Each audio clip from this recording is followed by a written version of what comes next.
नाज़रीन, इस्लामाबाद इंतज़ामिया और वज़ारत तालीम ने कोरोना के बढ़ते केसेस के पेश नज़र स्कूल बंद करने के हवाले से मुश्तरका फैसला कर लिया है।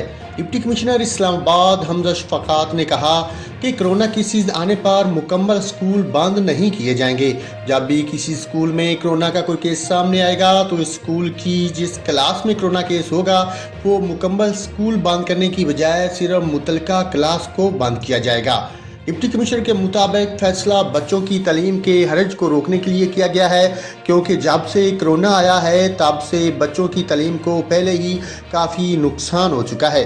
नई पॉलिसी पर इंतज़ामिया ने शहर भर में सिर्फ क्लास रूम बंद करने की हदायत जारी कर दी। डिस्ट्रिक्ट हेल्थ ऑफिसर को भी डिप्टी कमिश्नर राफत की जानब से हदायत जारी कर दी गई हैं। नाज़रीन, यहाँ पर आपको अहम खबर से आगाह किया है। इस्लामाबाद इंतज़ामिया और वज़ारत तालीम ने कोरोना के बढ़ते केसेस के पेश नज़र स्कूल बंद करने के हवाले से मुश्तरका फैसला किया है। अगर किसी क्लास में कोरोना का कोई केस सामने आता है तो वो मुकम्मल स्कूल बंद नहीं किया जाएगा, बल्कि सिर्फ उस क्लास के तलबा को छुट्टी दी जाएगी।